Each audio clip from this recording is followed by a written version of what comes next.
que se passe-t-il en France? Aujourd'hui, toute l'élite est en train de tuer le peuple français. La nation s'est construite sur des rébellions. Et une fois de plus, on assiste à la colère du peuple face au pouvoir. Il faut arrêter de prendre les gens pour des imbéciles. Stop! Moi je dis stop! Pendant 7 jours, début décembre, nous avons suivi le mouvement des Gilets jaunes dans les rues et sur les routes à travers la France, pour essayer de comprendre les raisons qui ont poussé les gens au bord du gouffre et pour découvrir jusqu'où ils sont prêts à aller pour mener à bien leur révolte.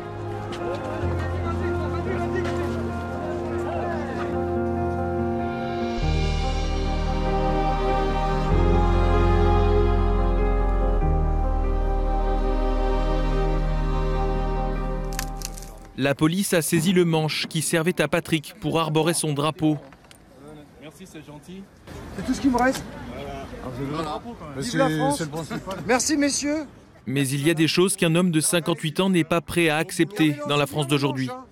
Quand on voit des gens sur les routes qui n'ont pas de logement, plein la misère de partout quoi. Le prix d'achat, tout est cher, les gens à la retraite, c'est vraiment, c'est dur pour tout le monde.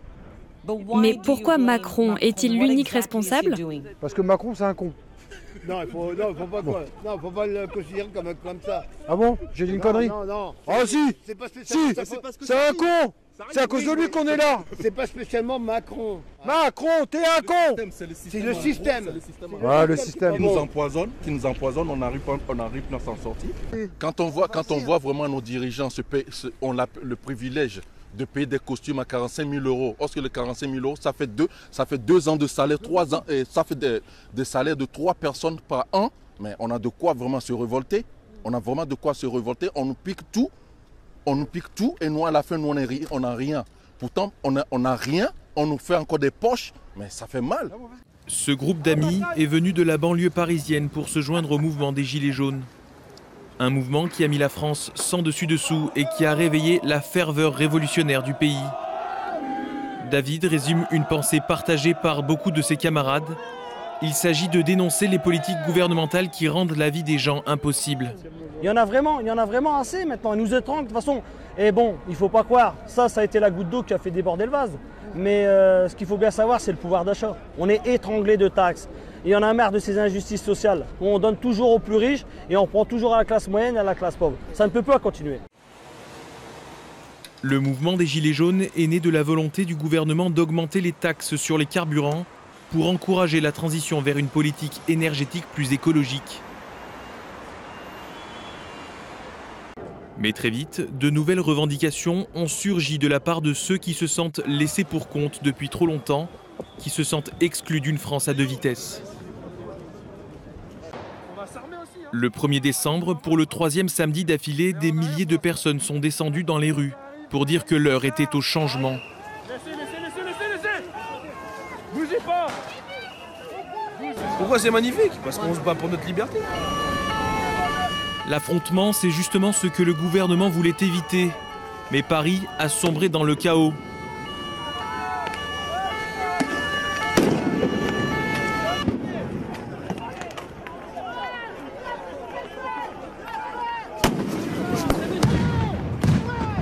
Et certains manifestants estiment que seules les autorités sont responsables.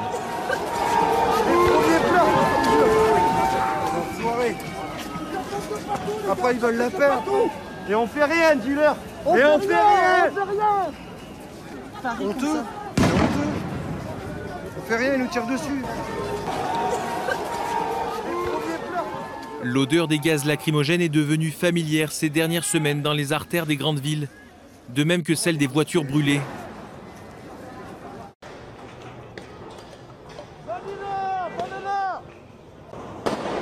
Le gouvernement a paru incapable de reprendre le contrôle des événements. Mais comment négocier avec un mouvement qui n'a pas de leader? Un mouvement qui n'est affilié à aucun parti politique ou syndicat? Finalement, le Premier ministre a compris qu'il devait parler directement aux Français. Mes chers compatriotes, depuis plus de 3 semaines, des dizaines de milliers de Français expriment leur colère sur des ronds-points, sur des péages, près de zones commerciales ou dans les rues de nombreuses villes de France. Cette colère, il faudrait être sourd ou aveugle pour ne pas la voir ni la entendre.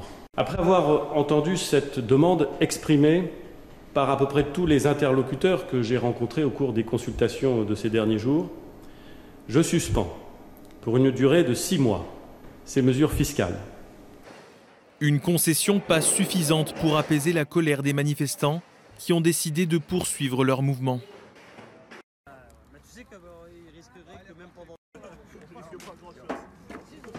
On va pas arrêter parce que ce que Édouard Philippe a dit tout à l'heure, de geler, je suis pas d'accord.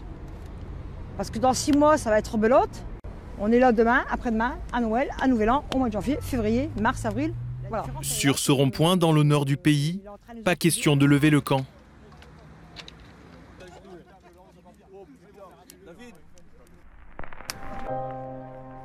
Ces femmes et ces hommes disent incarner le vrai visage de la France. Le visage de l'injustice sociale et de la colère, mais aussi celui de l'humiliation et de la peur. Je suis au chômage, j'ai dû repartir chez mes parents. À 33 ans, c'est un peu compliqué. Moi, j'ai 2 enfants. Je suis divorcé. Il y a la pension alimentaire. J'ai revendu la maison. Et je cherchais un logement, mais comme j'ai perdu mon emploi, aux ACDIC, même pas 1 200 € par mois, c'est dur de trouver un logement. Savoir si je vais réussir à garder un logement ou si, comme pas mal de monde, je me retrouve à la rue. C'est le problème pour beaucoup de personnes. Et ça fait peur ? Ça fait peur, ouais. Ces gens ne se connaissaient pas avant le début du mouvement des Gilets jaunes. Ils sont infirmiers, routiers, enseignants, femmes de ménage, et ils partagent peu de choses à part leur difficulté à boucler les fins de mois. Nous avons passé du temps avec eux pour tenter de comprendre ce qui les lie.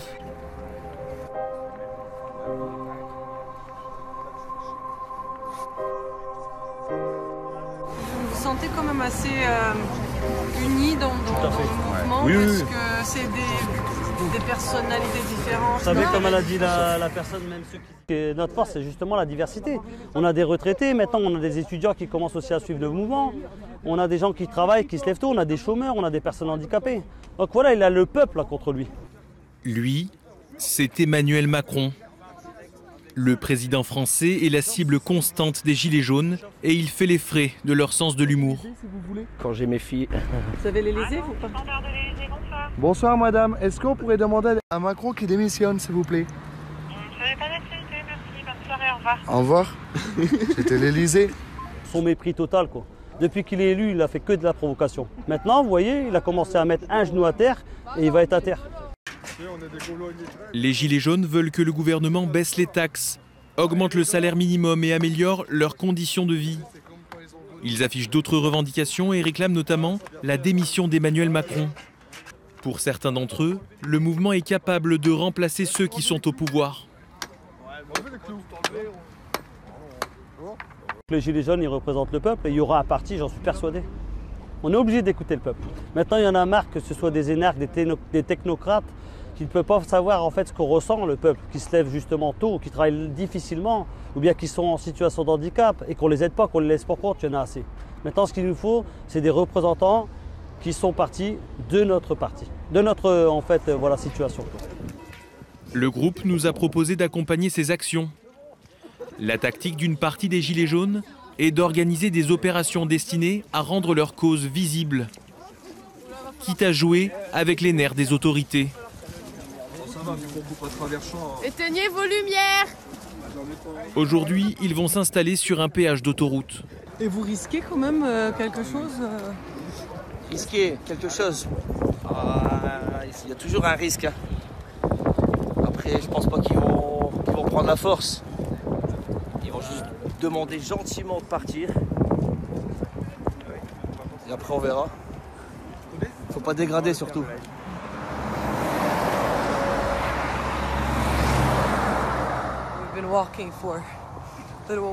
Nous marchons maintenant depuis plus de 10 minutes sur le bord de la route. Comme vous pouvez le voir, nous nous dirigeons vers le péage. Nous savons bien que ce qu'ils vont faire n'est pas tout à fait légal. Il pourrait y avoir une intervention de la police. Dans tous les cas, les dernières semaines ont été si tendues en France que, bien sûr, ce type d'opération peut prendre très rapidement une toute autre dimension. Voyons donc comment cela se termine. Mettez vos gilets en dehors de la lumière. Le mouvement des Gilets jaunes tire son nom du vêtement que les conducteurs doivent utiliser pour les rendre visibles en cas d'urgence, en cas de panne ou d'accident. Le symbole est fort. Ceux qui d'habitude se sentent invisibles sont désormais en pleine lumière.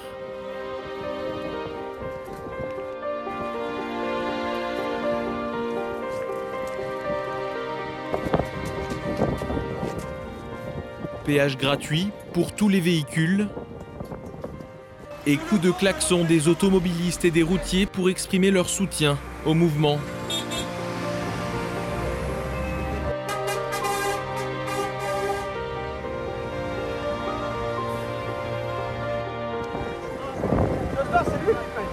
Allez, gratuit les gars. Allez, bonne soirée. Macron. On en a ras-le-bol. Parce qu'il y en a marre des taxes, il y en a marre d'un président qui est là que pour se faire de l'argent et qui en a rien à faire du peuple. Les différentes études d'opinion montrent qu'environ 70% des Français soutiennent le mouvement. Macron, on va rien lâcher. Juste attends que tu lâches et tu vas démissionner tout seul, Macron. Allez les gilets jaunes! Rapidement, la police intervient pour mettre fin à l'opération péage gratuit et évacuer les manifestants.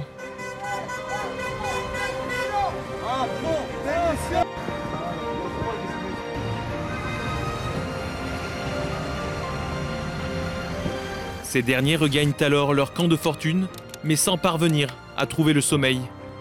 Ils se disent déterminés à mener d'autres actions de ce genre, le temps qu'il faudra. Ça peut durer des mois et des mois, on est déterminés. Nous, maintenant, on n'a plus rien à perdre. Ce grand-père, prénommé Daniel, est venu ici en dernier recours. Qu'est-ce qui est difficile dans votre vie à vous, par exemple? Pour manger, hein, pour des aides, hein, parce que des fois on dépasse d'1 euro, donc on n'a pas d'aide. Et moi, personnellement, je suis honnête avec vous, j'aime pas mentir, ça fait que je reste comme ça. Comme si que ça allait tout bien, mais ça va pas du tout. Personnellement, je regrette d'être français. Je regrette. On voit qu'il y a du mépris. La vie serait devenue plus difficile pour une majorité de la population, alors qu'une minorité deviendrait de plus en plus riche et de plus en plus puissante. Un sentiment d'injustice qui conduit à une volonté de faire la révolution. J'ai fait mai 68. Et là, c'est parti pour. Et peut-être pire. Peut-être pire. Parce que si c'est pas, nous, on va pas céder. Hein. David acquiesce et assure que les Gilets jaunes ont perdu toute confiance envers le gouvernement. Il nous invite à rencontrer sa famille. Assurer le bien-être des siens, c'est justement l'une des raisons pour laquelle il a rejoint le mouvement. Stella, la tante de David, est une retraitée du nord de la France qui a elle aussi enfilé son gilet jaune. Elle a tenu à nous montrer pourquoi. Ben venez voir, c'est long. Vous pouvez venir. Je vais vous faire voir. Que j'achète, hein, que je vais à Market et tout ça, ben regardez. C'est des offres, regardez comme ça. Moins 50%. Vous pouvez regarder la date. Je l'ai mis au congélateur tout de suite parce que comme ça stocke. Parce que c'est presque périmé, c'est ça? Oui, c'est presque périmé. Voilà. C'est ce que je prends comme ça quand je vais au magasin. Je vais pas au rayon d'où il y a la viande au prix normal. Je vais au rayon d'où il y a moins 50, moins 75%. Bon, souvent c'est de la viande blanche. Hein. Stella assure qu'elle n'a plus les moyens de payer ses factures de gaz et d'électricité. C'est pour ça que chez elle, la plupart des lumières sont éteintes et qu'elle a baissé le chauffage. 17, 18, pas plus. On est obligé. Pourquoi sinon vous pouvez pas c'est pas question, mais la facture elle va augmenter puis je vais avoir beaucoup plus. La sœur de Stella, Gigi, est aussi à la retraite. Mais elle fait quelques extras pour joindre les deux bouts. Je n'y arrive pas. je suis obligée de trouver des petits boulots. Je travaille par-ci par-là, mais bah tiens, je vais profiter au cas où un restaurateur me voit. Coucou. Vous cherchez un travail? Oui, je cherche un boulot. Voilà, je suis quelqu'un de très speed, très énergique. Alors, pas de problème. Si vous me trouvez, vous me lâchez plus. Le ton change quand Gigi décrit ce qu'elle ressent en ce moment. Je suis obligée. Parce que vous voyez, je vais vous dire franchement, j'ai fait de la dépression, j'ai fait de la déprime. Je dis rien à personne. Mais là, aujourd'hui, je vais me dévoiler. Hein. J'ai même pensé à des moments, bah, vous voyez, je vais me flinguer. Je vais me flinguer. Comme ça, au moins, bah, j'aurai plus rien. Mais j'aurai plus de problème. Je vous dis franchement. Alors, Macron, je te le dis franchement, démission. Dégage des institutions. Des histoires comme celle-là, on en entend beaucoup chez les Gilets jaunes, où la détresse relève davantage de la norme que de l'exception. Nous reprenons la route et nous nous dirigeons vers l'ouest du pays pour prendre le pouls d'autres Gilets jaunes.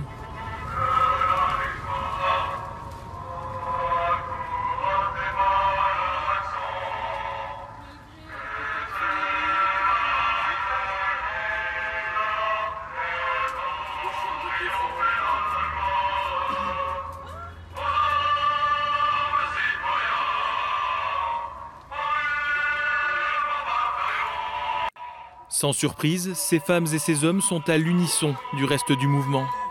Je n'ai plus beaucoup de voix. J'ai trop chanté la Marseillaise. Vous êtes là pourquoi? Vous êtes venu pourquoi? Pour un ras-le-bol général.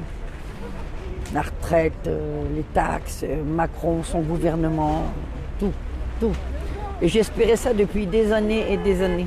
Espérez quoi? Que ça pète, que ça change.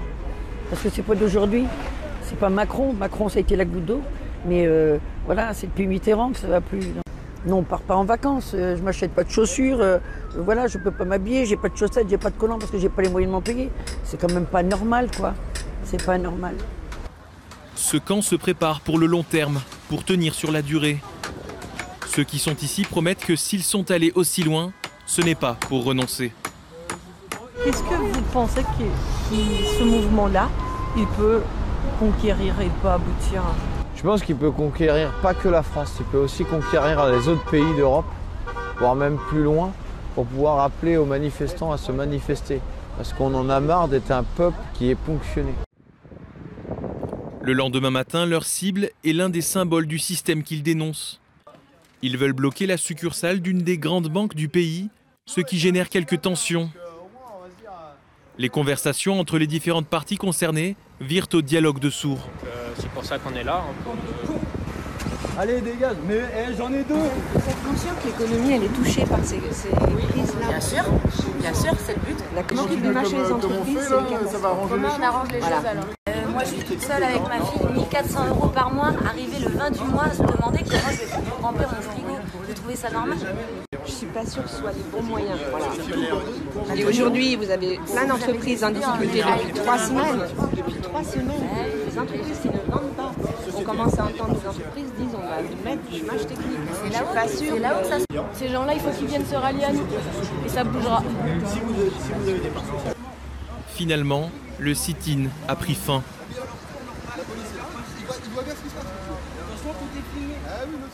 Ce groupe de gilets jaunes de Lorient, dans l'ouest de la France, nous invite à les accompagner dans le périple qui doit les mener jusqu'à Paris. Normalement, on va à Paris. Normalement, on va à Paris, quoi. Mais apparemment, je sais pas trop comment ça va se passer. La crainte d'affrontement avec les forces de l'ordre douche l'enthousiasme de ces manifestants. Vous êtes inquiet quand même pour la manif? Bien sûr, avec tout ce qu'on nous annonce, clairement on nous dit qu'en allant là-bas, on va se faire démonter la tête, quoi. Donc oui, bien sûr, tous les gens qui sont ici ont une certaine inquiétude, mais après on sait pourquoi on est là, et puis on est un groupe, on est soudés, on va rester ensemble, on n'est pas là-bas pour aller casser, voilà, on est juste là en notre bon droit, celui de manifester. Tout au long de la route, sur les 500 km qui séparent Lorient de Paris, les automobilistes croisés affichent leur soutien au bus des Gilets jaunes. Ambiance chaleureuse pendant le trajet, mais beaucoup plus tendue une fois arrivés dans la capitale. Tu te sens comment là? Moi ça va. J'ai pas dormi mais ça va. Les autorités avaient appelé les Gilets jaunes à rester chez eux plutôt que de participer à l'acte 4 de la mobilisation parisienne. Alors que le jour se lève sur Paris, un mélange d'excitation et d'appréhension s'empare de Morad et de ses amis. Personne ne sait comment les choses vont se dérouler. Mais très vite, tout le monde comprend que la situation est amenée à dégénérer.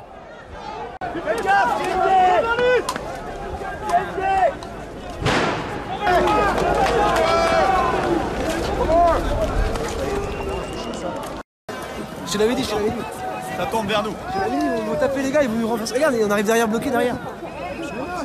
C'est pas la France, ça. C'est pas la France. La France, elle est pas comme ça. Là, on se fait oppresser, on n'a rien fait. T'as bien vu, vous avez bien vu. On n'a rien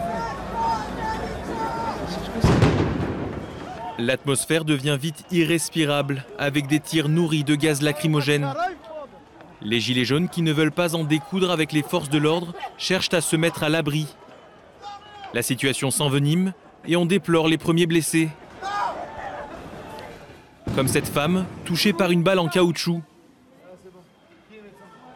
Son état est stable, mais elle est en état de choc. Ils l'ont niqué, les fils de pute. C'est le moment où t'enlèves le masque. On est trop de blessés quand même. Je pense pas qu'on a envie de se faire filmer. Voilà ce que les manifestants dénoncent. L'usage par la police d'une invention française développée ici en France et qui s'appelle le flashball. La police l'utilise pour disperser les manifestants. Cela, combiné au gaz lacrymogène, c'est la raison pour laquelle tant de gens se précipitent pour descendre ou remonter les Champs-Élysées. Ce qui se passe ici est très différent de ce qu'il s'est passé la semaine dernière. Macron, démission! La seule chose qui est similaire, c'est ça, Macron, démission. Et vous, monsieur, pourquoi est-ce que vous êtes là? Vous faites quoi là? Pourquoi vous êtes venu aujourd'hui? Comme tout le monde, par solidarité. Voilà, pour plus de redistribution, puis pour que Macron quand même se casse. Pendant que certains réclament davantage de justice sociale, d'autres profitent de la confusion pour dévaliser et mettre à sac des boutiques en plein cœur de Paris. Le genre d'image qui discrédite le mouvement auprès de l'opinion publique. Pendant que certains gilets jaunes insistent sur le fait qu'ils ne cautionnent pas ce genre de débordement, d'autres assurent que recourir à la violence est la seule façon d'exprimer leur colère et d'obliger le gouvernement à céder.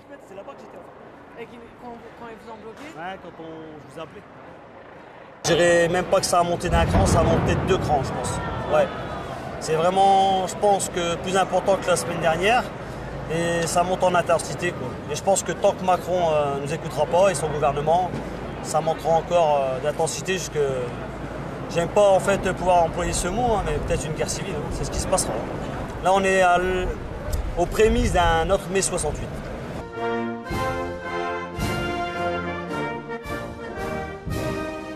Pour éviter que la révolte ne devienne une révolution, et pour tenter d'apaiser les gilets jaunes mobilisés depuis près d'un mois, Emmanuel Macron a été contraint de sortir de son silence et de faire des concessions. Sans doute n'avons-nous pas su depuis 1 an et demi y apporter une réponse suffisamment rapide et forte.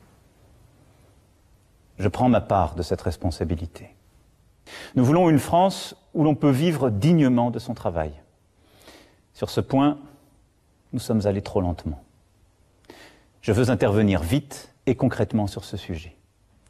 Je demande au gouvernement et au Parlement de faire le nécessaire afin qu'on puisse vivre mieux de son travail dès le début d'année prochaine. Le salaire d'un travailleur au SMIC augmentera de 100 € par mois dès 2019, sans qu'il en coûte 1 € de plus pour l'employeur. Pour les gilets jaunes rivés devant leur écran de télévision, le chef de l'État n'est pas allé assez loin. Mais ces annonces pourraient malgré tout signifier le début de la fin du mouvement. Ce qui me fait peur, c'est que certains gilets jaunes se disent « Oh chouette, on a réussi à avoir 100 € sur le SMIC, youpi, c'est cool, du coup j'arrête ». J'ai peur que certains gilets jaunes se satisfassent de ces petites miettes. Après, pour moi, personnellement, je serai encore là demain. Je serai encore sur le rond-point de Gaillon. Morad affirme qu'il ne reviendra pas manifester sur les Champs-Élysées lors des prochaines journées de mobilisation. Trop dangereux et trop usant. Ah, c'est la dernière fois que je viens parce que c'est mort. Par rapport à ma famille et tout, c'est fini. Ils ont peur ouais, ils ont peur, ouais, vraiment ils ont peur. Je pense qu'ils ont peur. Ouais. Ils se rendent pas compte, mais ils ont peur. Et toi, t'as peur? Non, j'ai pas peur. Mais tu viendras plus? Non, je viendrai plus parce que je suis fatigué quand même. J'ai 3 week-ends que je viens, là, je suis fatigué. Après, regarde, comment ça claque là, t'as vu ça les bombes flash? Après un mois dans les rues, les gilets jaunes peuvent-ils continuer? Le mouvement va-t-il s'essouffler ou reprendre de la vigueur? Et quel sera le visage de la France après cette vague de protestations totalement inédites? Ce qui est certain, c'est que ceux qui se sentaient ignorés par le pouvoir ont réussi à se rendre visibles à tout point de vue. Mais une partie des Français déplore que cela se soit fait au prix d'une flambée de violence.